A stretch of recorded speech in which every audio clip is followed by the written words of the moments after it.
Huelga petrolera en 1936. La primera huelga petrolera en Venezuela se desarrolló el 14 de diciembre de 1936. Tras la muerte del dictador Juan Vicente Gómez, los trabajadores del sector exigían mejoras laborales y sociales. ¿Qué situación generó el conflicto?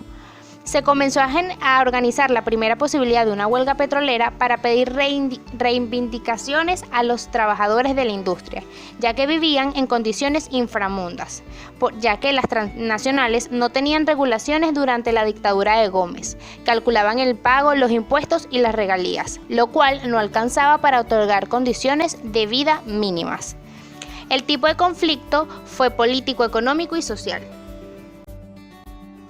Actores principales y secundarios. Principales: Manuel Taborda, Dilio Marín, Max García, Luis Emilio Arrieta, José Martínez Pozo, Domingo Mariani, Juan Fuenmayor, Isidro Valles, José Mayobre, Rodolfo Quintero, Jesús Faría, Olga Luzardo, obreros de los pozos petroleros y las empresas transnacionales. Secundarios: las organizaciones políticas, Partido Comunista, Partido Revolucionario Progresista, sector estudiantil agrupado a la Federación de Estudiantes de Venezuela, FEP, presidente Eleazar López Contreras. Relación de los actores. Todas las partes involucradas buscaban obtener el mismo objetivo, que era el mejoramiento de su vida y las condiciones laborales. Manejo del poder. Los máximos dirigentes de dicha huelga fueron Manuel Taborda, José Pozo, Luis Emilio Arrieta y Rodolfo Quintero, quienes se encargaron de manejar gran parte de la masa obrera, mientras que los que tuvieron una participación activa pero en menor rango fueron Max García, Isidro Valle, Jesús Faría, Domingo Mariani y Olga Luzardo. Hola, mi nombre es Gabriela Ávila y continuaré con el siguiente punto. Intereses y necesidades de las partes. El gobierno de López Contreras. Una de sus necesidades era controlar las manifestaciones políticas de la oposición y reprimirlas, como también prohibir las huelgas generales o paros generales y las huelgas de funcionarios o empleados públicos. Esto lo hace a través de la Ley Lara, en su capítulo 3, de las huelgas en relación con el orden público, con penas que oscilaban entre 1 y 6 años de prisión. Las industrias transnacionales petroleras, como la empresa petrolera estadounidense Standard Oil o The Venezuelan Oil Company en Lagunillas, los cuales fueron uno de los casos. Uno de sus intereses era seguir cosechando los beneficios de la explotación petrolera a gran escala que había en el país en aquel entonces. Obreros. Los obreros hicieron un pliego de peticiones que incluía el derecho a sindicalizarse, el derecho a huelga, el cual fue prohibido por el gobierno de López Contreras, como conté en la Ley Lara, un trato con respeto, una necesaria atención médica, el aumento salarial, agua fría y otras reivindicaciones como subsidio de vivienda y transporte. Estas peticiones fueron presentadas ante el Ministerio del Trabajo. Causas de la huelga. Una de las causas fue para protestar contra la Ley Lara. Otra, por el incumplimiento de la Ley de Trabajo por parte de las compañías petroleras. Por las precarias condiciones de trabajo con las que lidiaban los obreros. Las cero libertades sindicales, los despidos de algunos trabajadores y la escasa seguridad industrial que ofrecían las compañías. Una cita del escritor y político venezolano Rufino Blanco Fombona en su novela de 1927, La Bella y la Fiera, representa el conflicto entre los trabajadores venezolanos y sus jefes extranjeros. Dice: los trabajadores pidieron un aumento de sueldo miserable y los rubios de ojos azules, los hombres que son dueños de millones de dólares, libras esterlinas y florines en bancos europeos y de Estados Unidos, se negaron. Hola, mi nombre es Salvador Varela y yo continuaré con el siguiente punto. ¿Cuáles son los incidentes que ponen de manifiesto el conflicto? Bien, debido a todas las causas mencionadas anteriormente, aunado a la prepotencia de la patronal y la indiferencia del gobierno, hacen que el 14 de diciembre de 1936 estalle la huelga petrolera, en la cual participaron la Unión de Trabajadores del Zulia y la Unión de Sindicatos Petroleros, las organizaciones políticas Partido Comunista y Partido Revolucionario Progresista y el sector estudiantil agrupado en la Federación de Estudiantes de Venezuela. ¿Cómo se desarrolla este conflicto? Todo tiene su inicio tras la muerte de Juan Vicente Gómez en 1935, ya que ese mismo año Eleazar López Contreras es designado presidente de la República.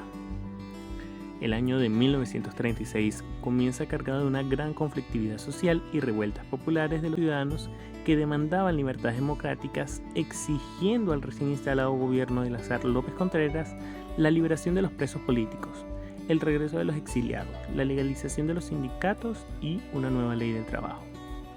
De este modo, se crea el primer sindicato petrolero en el estado Zulia el 27 de febrero de 1936 para exigir que se cumplieran las demandas más básicas que hasta entonces les eran negadas.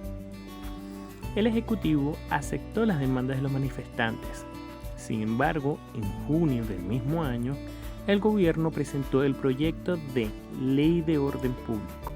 Este coartaba el derecho de la protesta y dio pie a la huelga de junio contra la ley.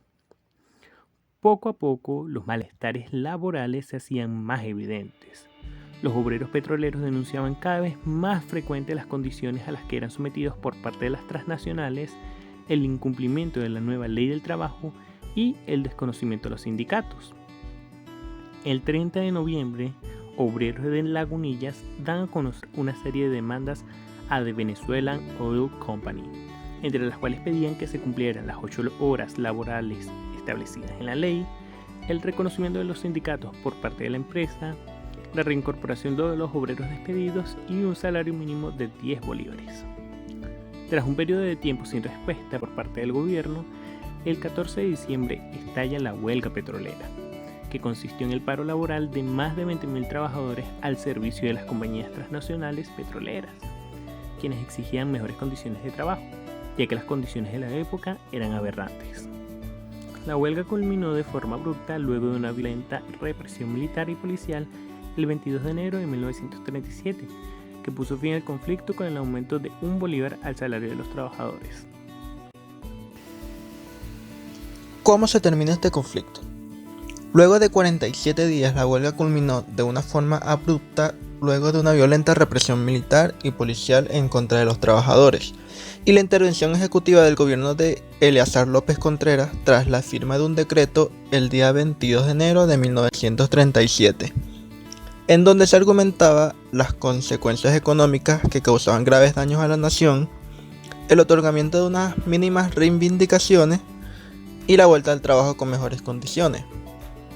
Al conocerse el decreto, la indignación general cubrió los campos petroleros y todas las zonas que seguían con su apoyo y solidaridad, pero se procedió, como ya se había dicho, a la reincorporación laboral.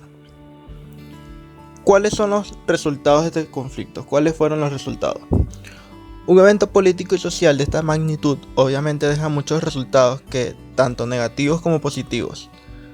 Pero en este caso destacaremos algunos que fueron muy importantes para la resolución de este problema. 1. Se registraron muchas muertes civiles. Hombres y mujeres perdieron su vida durante esta huelga, aunque no se conoce un número exacto, este es algo que se esperaba, ya que fue el resultado de la fuerte represión de los cuerpos militares y policiales. 2.